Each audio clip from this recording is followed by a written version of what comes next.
In 5.6 and 7, we are looking at the second derivative and what we can conclude about functions from the second derivative. So second derivative gives us concavity, and it also, we have a second derivative test that we can use for extrema. All right, so concavity is the rate of change of the first derivative, or the rate of change of the function slope. So is the slope increasing, is the slope decreasing, is the slope staying the same? All right. When we define concavity, we are defining it based on the second derivative sign. Okay, so this is a little bit different from the first derivative and monotonicity, because with monotonicity, for increasing and decreasing, we defined a function as increasing or decreasing on an interval based on the relationship between points, one to the left, one to the right, okay? But for the second derivative, for concavity, we are looking at the second derivative and specifically defining based on the sign of the second derivative. So if the second derivative is positive, then f is concave up, okay? And you can remember this like a cup, concave up like a cup, right? So this is concave up, and this is concave up. Both sides of that are concave up. And then concave down, you can think of a frown. So you're welcome for the handy mnemonic device there, all right? So if the second derivative is negative, then we are concave down, okay? And then also, if we have an inflection point is a change in concavity. Okay, so I'm gonna abbreviate inflection point, means change in concavity. Okay, so if we have an inflection point, then it will be a place where the second derivative equals 0. That is not an if and only if statement. So if the second derivative is equal to 0, that doesn't mean that you definitely have an inflection point. It means you might have an inflection point. We have to check and see, is the second derivative 0 and we are changing from positive to negative, or negative to positive, or is it just equal to 0? Okay, and maybe staying the same sign. Also, if the second derivative does not exist at a point, but the point does exist, it is possible that there's an inflection point as well, okay? All right, so let's look first. I would encourage you to pause the video right now and go through and label each of these as with the sign of the first and second derivative. So for this first one, it's going to be that f prime is positive because this is increasing, and then also f double prime is positive because it's concave up. So do that for all of these and then resume the video and check it. So here, the first derivative is positive because it is increasing, but now it is concave down, so the second derivative is negative.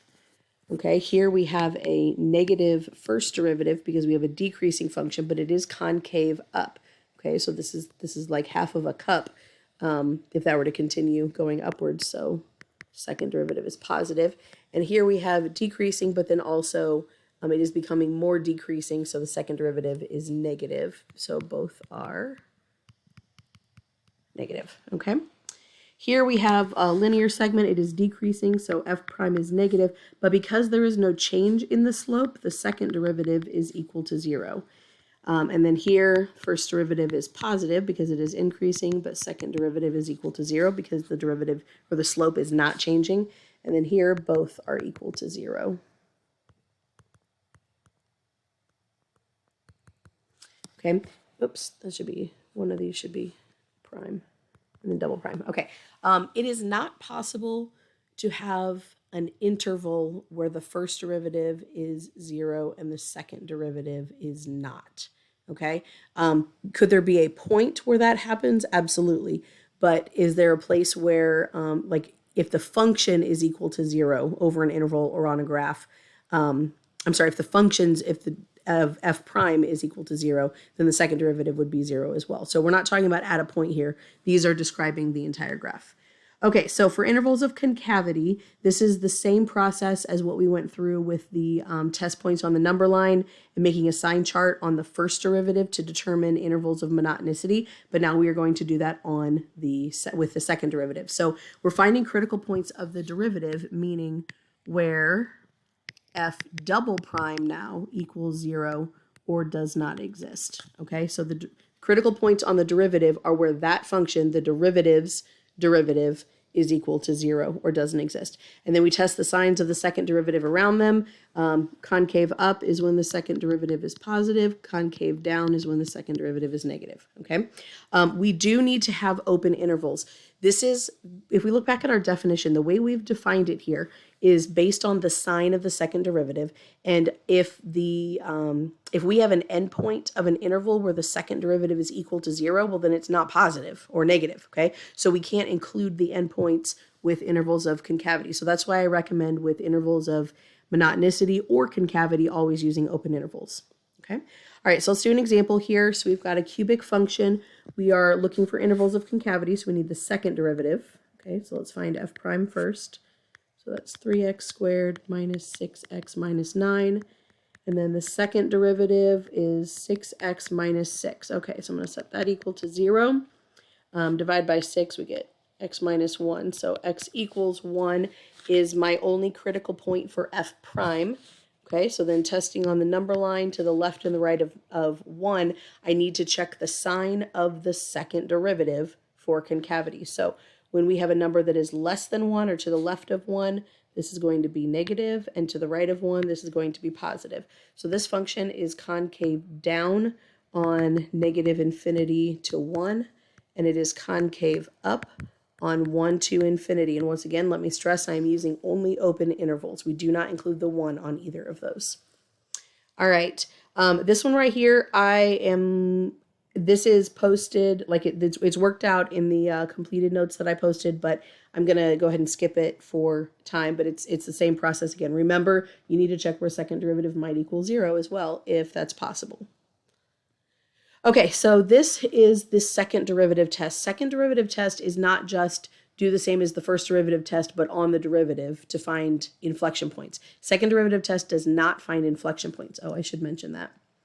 Back up here, it didn't ask for this, but there is an inflection point at x equals 1.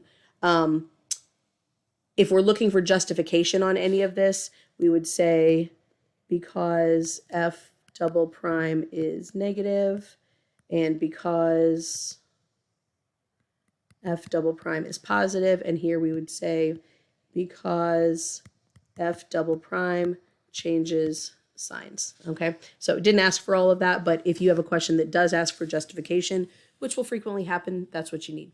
Okay, so second derivative test finds extrema, finds relative extrema. And you might be saying, okay, if I can already do the first derivative test, why do I need to learn another way to find extrema? It is possible, depending on the information that is presented, that the first derivative test may not be an option to you.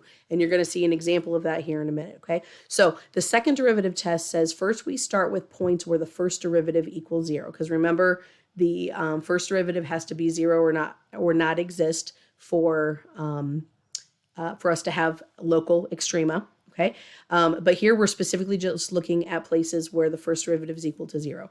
Okay, and then the second derivative has to exist on an interval that contains that point. So what we need then is we say we take our c values and we plug them into the second derivative. So if the second derivative at point C is positive, okay, well, let's think of what that looks like on a graph. A positive second derivative means concave up. So we have something like this, but if the first derivative equals 0, that means we have a horizontal tangent. So that means it must be this point right here. So there must be a relative min, okay? So first derivative equals 0, but the second derivative is positive at a point, then we have a minimum. And then similarly, if the second derivative is negative, okay, so now we're looking at concave down, but a place where we have a horizontal tangent because the first derivative equals 0, then it must be a max. Okay, so second derivative test, we'll do an example here. To find extrema, we still need to find the first derivative first and find our critical point. So y prime is going to be 2x squared plus 10x minus 12. I'm setting this equal to 0. I'm going to divide everything by 2. X squared plus 5x minus 6 equals 0. So x plus 6, x minus 1. Okay, so x equals -6 and 1 for our critical points. Now, we could do the first derivative test where we do the sign chart with these values, but we're going to use the second derivative test here, okay? So now I'm going to find the second derivative. Let's use the same notation, so y double prime. And that's going to be 4x plus 10. We're not setting this equal to 0. I don't care where the second derivative equals 0. What I'm going to do is I'm going to plug these in to the second derivative and determine whether they are positive or negative. So the second derivative at negative 6 is going to be negative 24 plus 10, which is negative 14. That's definitely a negative number. Okay, so a negative second derivative means concave down, meaning that that point at negative 6 is, so x equals negative 6 is a max. Okay, and then for the second derivative at 1, we get 14, which is positive. Therefore, x equals 1 is a minimum, because concave up looks something like this. So that point down here at 1 is a minimum. Okay, one more example here. So this is using the second derivative test. This is an example where we don't have an equation. So first derivative test is not even an option because we don't know what is happening on the intervals around a point. We have, just data points, but we don't have like an equation that we can plug numbers into. So for the second derivative test, what we are looking for is we're starting with critical points, meaning places where the first derivative equals 0. So I'm looking right here at x equals negative 1 and right here at 3. This one, second derivative test does not apply. Doesn't mean there can't be a max or a min there, but second derivative test won't find it for us. Okay, so then at x equals negative 1, okay, the first derivative is 0, so we have a horizontal tangent, but then the second derivative is negative. That means we are concave down, so we have a max. Okay, and then at x equals 3, the first derivative is 0, the second derivative is positive. Okay, positive 2, so that means we're concave up, so that means we have a, we have a min. So that's using the second derivative test when that's the only option. It didn't say second derivative test in the problem, but the fact that we are looking for extrema and second derivative was presented for some of these data points, then, or for these specific points, then that means we have to use the second derivative test.